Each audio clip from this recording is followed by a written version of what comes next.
Shamim Hossain Patwari, what an innings! 43 বলে 81 রানের innings. এই সিলেটের দর্শকরা এই মুহূর্তে অনেক বেশি উল্লাস করছেন, কারণ তারা এই ঘরের মাটিতে ম্যাচ জিতে গেছেন। তবে শামীম পাটোয়ারি যতক্ষণ মাঠে ছিলেন, ইনিংসের শেষ বল পর্যন্ত এই দর্শকরা কিন্তু চুপ ছিলেন। শেষ ওভারে যখন 27টি রানের প্রয়োজন ছিল, প্রথম 5 বলেই 20টি রান চলে এসেছিল, শেষ বলে 7 রানের প্রয়োজন ছিল, একটি 6 মারতে পারলেও কিন্তু ম্যাচটি টাই হয়ে যেত। শামীম হোসেন পাটোয়ারির কথা বলছিলাম, অবিশ্বাস্য ইনিংস। উইকেটের চারপাশে এভাবে শট খেলা যায়, এটি কিন্তু শুধুমাত্র শামীম হোসেন পাটোয়ারি বলেই সম্ভব হয়েছে।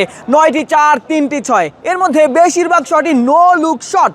শামীম হোসেন পাটোয়ারির ডেকে বাও, অবিশ্বাস্য ইনিংস, অবিশ্বাস্য ইনিংস বারবার বলতে হচ্ছে। সাইম আইয়ুব, যাকে ওই নো লুকের মাস্টার বলা হয়, বেশ কিছু নো লুক দিয়েই তিনি আসলে আন্তর্জাতিক ক্রিকেটটা শুরু করেছিলেন।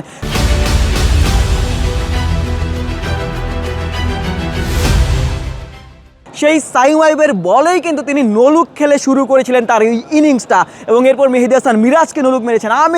মোহাম্মদ আমির, যিনি টি-20-র অন্যতম বিশ্বের সেরা বোলার, তাকেও কিন্তু ছাড় দেননি এই শামীম হোসেন পাটোয়ারি। শেষ ওভারে বলছিলাম 27 রানের প্রয়োজন ছিল এবং 20 রান কিন্তু চলে এসেছিল প্রথম 5 বলেই। 4, 6, 6, 4, নো বল ওয়াইড।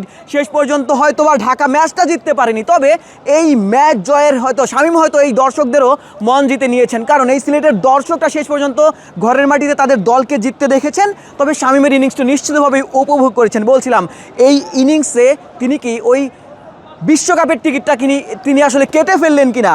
শামীমকে নিয়ে অনেক বেশি সমালোচনা হচ্ছিল, শামীম বিশ্বকাপ দলে থাকবেন কিনা, কিংবা ওই শেষ যেই সিরিজ, সেই সিরিজ থেকেও কিন্তু তাকে বাদ দেওয়া হয়েছিল। লিটন দাস এই শামীমকে আসলে তার দলে চেয়েছিলেন।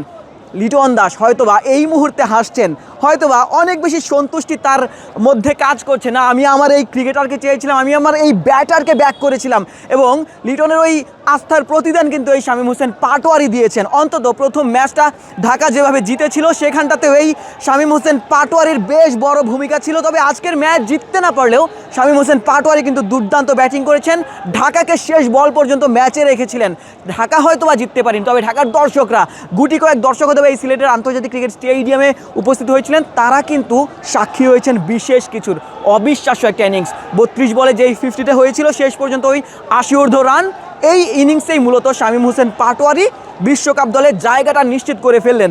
6-এর সাথে একজন প্রপার ফিনিশারের অভাব বোধহয় বাংলাদেশ দল লম্বা সময় ধরে ফিল করছিল, তবে সেই অভাব হয়তো বা ঘুচাতে পারেন এই শামীম হোসেন পাটোয়ারি।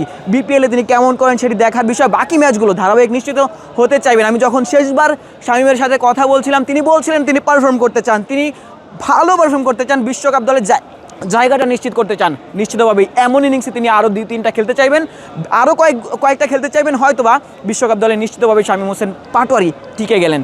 সিলেট আন্তর্জাতিক ক্রিকেট স্টেডিয়াম থেকে আশিক সারোয়ার, নিউজ 24।